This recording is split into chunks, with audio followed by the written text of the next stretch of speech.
Hi,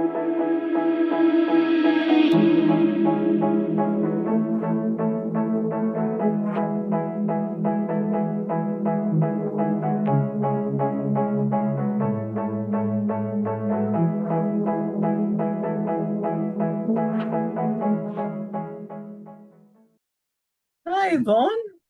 Hey, hi Evie, how are you? No, I'm fine. I'm fine. Merry Merry Christmas! Christmas. First things first, Merry Christmas to you and to anyone and everyone who is watching this video live. And by live, I mean at the time that we post it or any time thereafter, because this is a recording. We are not together on Christmas Day doing this. We are literally having time with our loved ones. Let me Yep, be very clear. as we should be, I suppose. Or Absolutely. Well, as we choose to be, I would say yeah, we as don't we have choose to be, to. that's It's even not a better. should Yeah, be. It's as we choose to be. I'm going to go with that because that's what I. This is what I absolutely. choose. Um, and so the topic that we've chosen, though, for today, I think is very relevant for this time of year.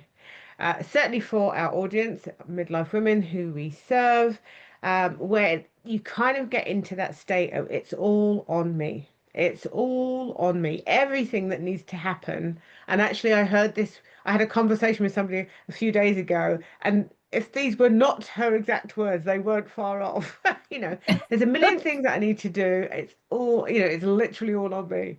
And it's just always interesting that yes, Christmas comes around. There's the visitors that are going to be coming. There's the shopping. There's the presents. There's the tree. There's the blah blah. There's all this going on in the midst of whatever work needs to be done, and people tying up ends at work, or even just literally having maybe only Christmas Eve or Christmas Day and Boxing Day, and then being back at work, although it's a weekend this year, so maybe that won't be the case.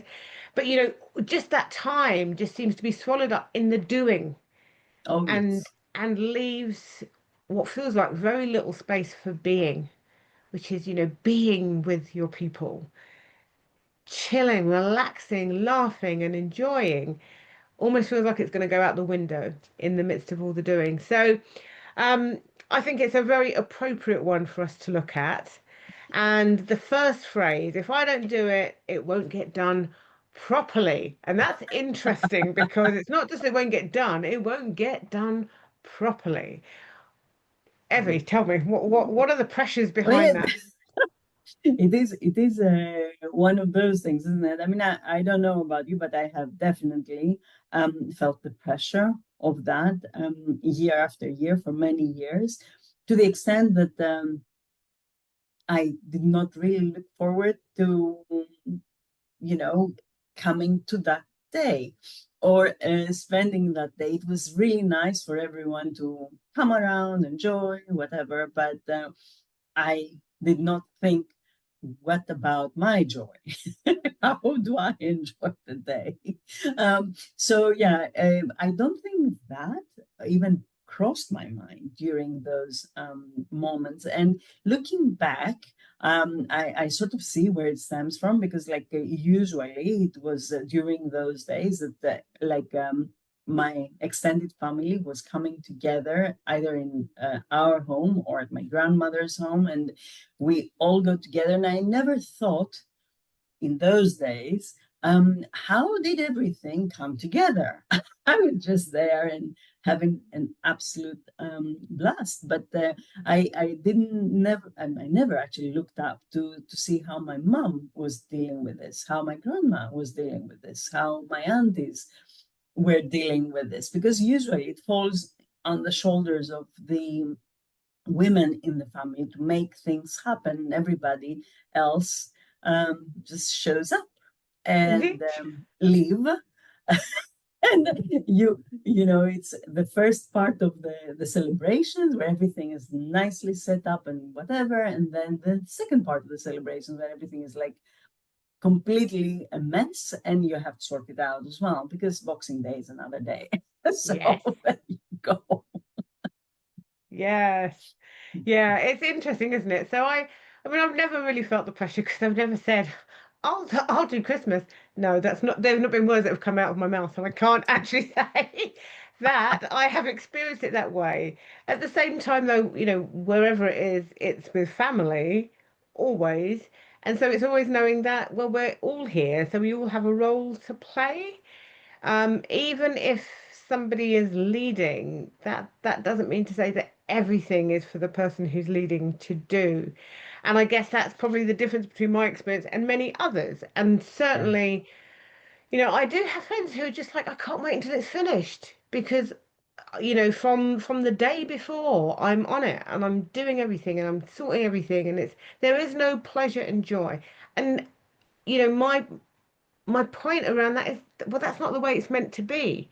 And so the question is, where's the delegating? Where's the asking for the help that you need? Where's the actually letting people be responsible, having some sense of responsibility around how it all goes? And that whole thing about done properly is the issue. If you are hooked into thinking everything has to be done one way, this way, it's the only way, it's the right way, this is always going to be a challenge, Oh yeah. because then it's about other people having to try to live up to your expectations, trying to do the things that you want and how you want. And of course, it's going to bump heads, because the minute they try to do something and it's not the way that you want, you're going to call them out on it. So guess what? The next time round, they're just going to be, leave it to you. You crack on. So we have to be really careful, really mindful about the messages that we're planting when we take this on. And even if we're saying, if I don't do it, it won't get done. That for me is slightly different from if I don't do it, it won't get done properly. There's quite different messages there. If it's it won't get done, then go delegate. Stop hoarding everything and taking all the responsibility for everything that needs to be done. Stop.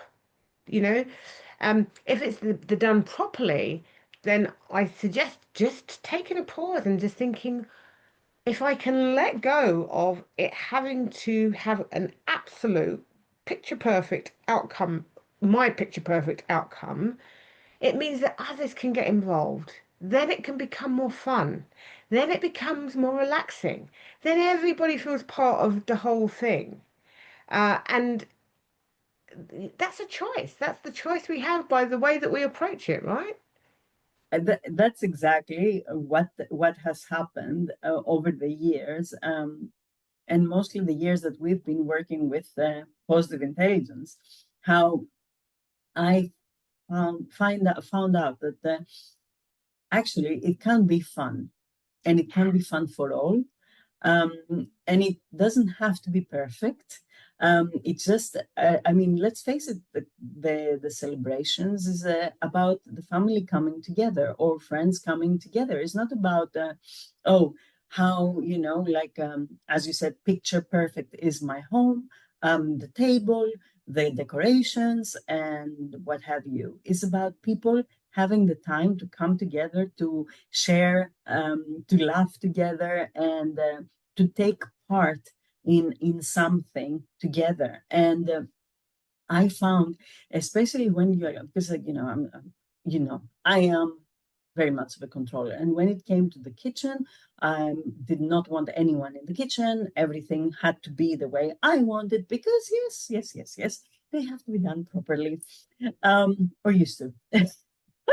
I have to be very, very open here for all the ladies that hear us, because it is, coming from a person that has been very, very much like it, or trying to control everything in all the situation. The thing is that when you actually allow yourself to let go of this myth that, oh, everything needs to be like as if we're going, I don't know, to Buckingham Palace for a meal, wait, and only I am the person in charge for everything, then Yes, it's not working so well for yourself. And it's like, just ask yourself again. It's like, does this serve me? Does this allow me to enjoy the day? indeed. Because oh, I'm not the architect of the day. I'm not the director of the day. I am one of the many people in my home that we all enjoy together. And I think that positive intelligence helped me like see that so much more clearly and not be worried about this day, but looking forward um, Yes. the day and enjoying with everybody else. Yes. So yeah, it is Yes. such a liberation once you start thinking this way, you know? Yeah. It's a time, it really is a time for shared responsibility because Mhm. in the sharing, if this is a time for us coming together, that shared responsibility is where we connect. It's the opportunity we get to connect. And I can remember as a kid, when yes, my mum used to do a lot of the prep. My dad would help, but my mum did a lot of the prep. But we would be given tasks to set the table if we were going to have a more formal dining thing, or, we would have little roles which made us feel part of it all. And that I think is sometimes missing when we get into that controller or, the hyperachiever, or the judgment state, like if I haven't got it perfect, what will people think? All the other stuff that can possibly come up. It's just like we have to understand that actually coming together is just about that. Let's all take part. Let's all do something. Even if it's like give the kids the black bag to put all the wrapping paper in, and when they finish throwing it across the room after ripping up all their, whatever it is, let them feel a part of what is going on and not just sit back and I'm not saying they wouldn't enjoy just sitting back and doing nothing, but in them doing that, sitting back and doing nothing, you then feeling resentful because you've not enjoyed the day because you've had to do every single thing. And actually, 8 o'clock comes and all you want to do is go to bed, right? But I recently I was listening to a conversation from a children's psychologist, and she was saying actually one thing that really stayed with me. As a child growing up, my mom was like very much like myself, so she would not allow me in the kitchen, right? So I loved spending time at my grandma's and my auntie's because they both allowed me be in the kitchen with them while they were cooking, while I could mess things around. I could like really be part of that. And Yes. as I grew older, I became more like my mom. I put my hands up, right? But it doesn't mean that that is like that was intentional.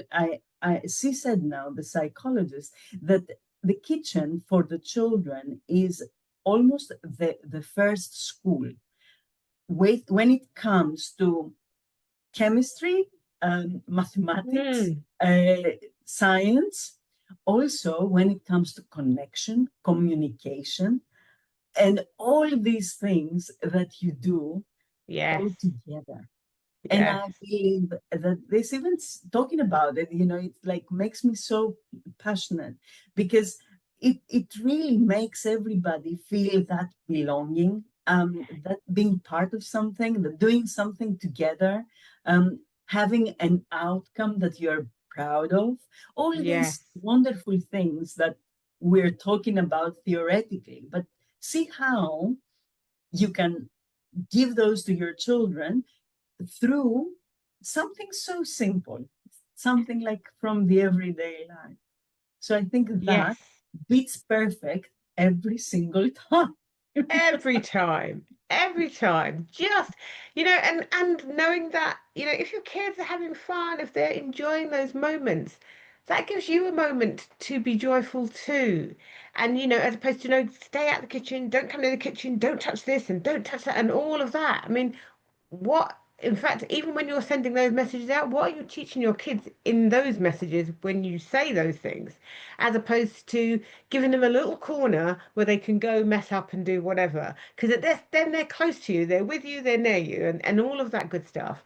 um and if it's older children like my good self, my son will be coming, it's just like pour mum a glass of wine, get yourself together, what's going on here, just have that togetherness. That's the power. That's the joy. That's where the real bonding happens and takes place. Not in the perfection, in the coming together, the relaxation, and everybody doing a bit of something. That for me is what this that's what this time of the year means to me. And I'm not saying Okay. that it's the same for everybody, because for some people this time of year is just not a great time of year.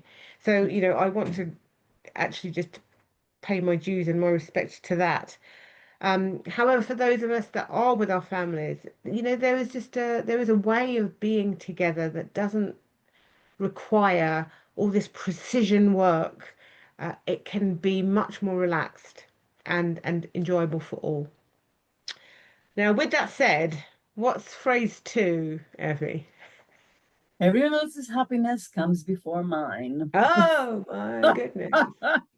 I can hear the pleaser all around I us. hear the martyrdom and the pleaser Oh, and the yes. yeah, I'm just not that important and all those things, and yeah, it's all about everybody else. And yeah, no. Yeah, I completely agree with you. Just words just failed me in that moment. It's like, no, that's not what it's about. You know, is happiness, is everyone's happiness important? Of course it is, but everyone includes you. Absolutely. That's the whole point. Everyone includes you. It's not away or separate or from you. You are part of that. Therefore, understanding that you are as deserving as anybody and everybody else who's there, to let your hair down, to have fun, to, sit down for, 20 minutes and kick back and just laugh and have conversation, as opposed to being on your feet and doing and checking, has everybody got a drink? Has everybody got, that kind of almost like that manic of making sure everybody's got everything. And in doing so, just getting more and more drained and more exhausted until the joy has literally just seeped out of your feet and left you. It's, that is not what it's meant to be about. And then almost probably at the end of it thinking, nobody even noticed that I didn't have a drink, or that I didn't, and then that's another story that starts to feed in, a little bit of woe is me, and I'm just putting it out there as I see it. So, if it hits home, I'm just saying, woe is me. It's like, no, you're creating that scenario by taking yourself out of the everyone, by taking yourself out of the picture, literally, and thinking everybody else is in it and you're external to it. Well, if you put yourself out of it, then you're not going to get the pleasure of it. You've got to include yourself. And I think this is important to know that you take yourself out of it. And I don't want to say it in an accusatory way. No. It's just that we need to understand, and we need to stop these scenarios that it's, my happiness will mean that somebody else is not going to be happy. We can all be happy, we can all participate, we can all be part of something. And also, when it comes to mothers, I think, or like women that are the matriarchs, that they are like really trying to have everything sorted for everyone else.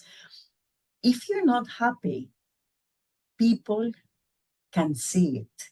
It doesn't matter how well we cover it or whatever. There is going to be a glance. There is going to be a disappointing frown. There is going to be something somewhere. And this energy can be emitted in the room.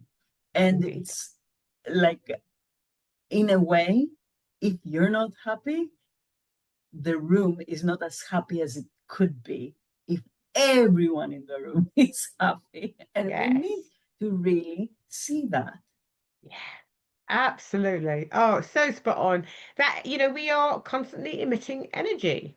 And don't get me wrong, I also know people who just, oh, I just love the whole thing of loving, kind of loving arms around my family. Well, absolutely.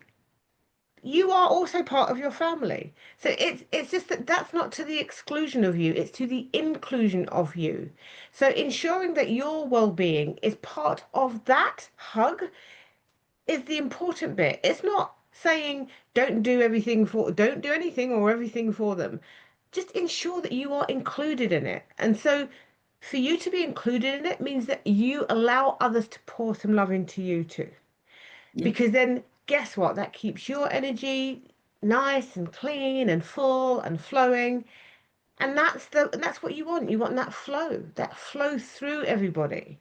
Not that everybody is full and you're running on -10. That is not what it's about.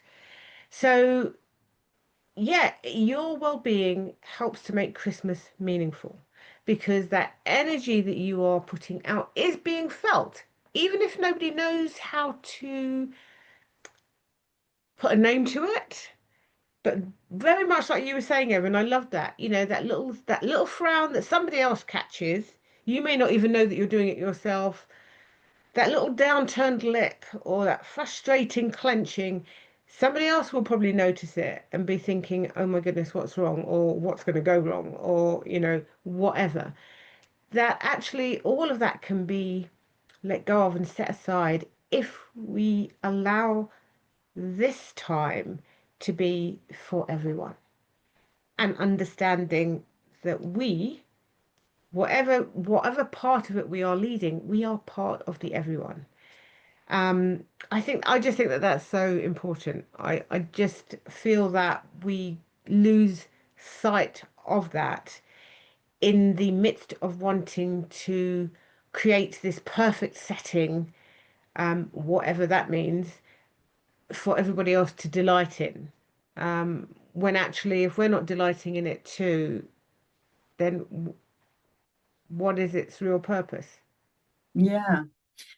And that we always, in a way, say that it everything in essence starts from us.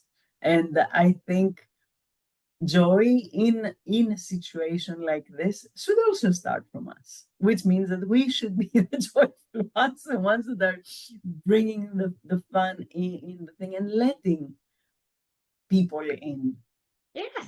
Because Yeah. by doing everything yourself, in essence, you're excluding everyone from what they could enjoy or they could be part of. So yeah, I think the reframe is that, um, allow people in. Yeah. Give them that opportunity. And with no doubt, I'm sure there'll be some that will resist, but that's okay. The thing is, if That's okay. if you give the opportunity, those who want to will, and those who won't probably won't. And but the whole point is that you're not left to shoulder it all, nor are you left feeling that you must shoulder it all. It's all on you, and if you are not taking that lead and doing everything, then it's all suddenly going to fall apart. It doesn't have to be that way. So we have to be careful in our behaviors. What are we showing others are the responsibilities of the group, not just of self? What does it look like? What does it really look like when we all come together? What does that look like? Hmm. Is it, or does it have to be me running around like a headless chicken, making sure everybody has everything covered and then, literally flop out at the end of the day? Or could it be that I do some and then others come in and contribute in their own ways, whatever those ways are? And we have that lovely flow of energy where everybody has done something, right? And it just feels more joyful. I know in my families, I am not the cook. There is no joy in cooking for me, sadly. I'm just putting that out there. But ask me to pour everybody drinks, ask me to set the table, ask me to go and do other stuff, make sure that the kids are having fun with, you know, all day long, right?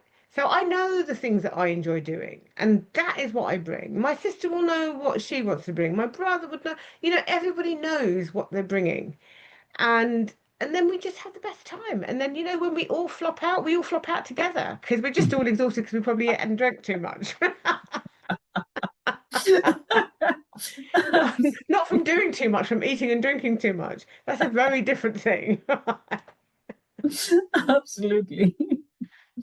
Oh, and I think with that said, Yvonne, we should let people enjoy their Christmas. Yes, I absolutely agree. And I think, as we always say, here at Permission to Thrive, we're all about kind of breaking the narratives, the stories, the phrases that we use that keep us caged. With grace, not grind. Absolutely. Always with Thank you. grace, never with grind. And yeah, wishing you all, whatever you're doing, wishing you all a wonderful time this Christmas. And for those who aren't with family, then just sending love your way and wishing and hoping the best for you too. I agree and second that, Yvonne. Um, Merry Christmas to everyone and a Happy New Year. See you soon. See you soon.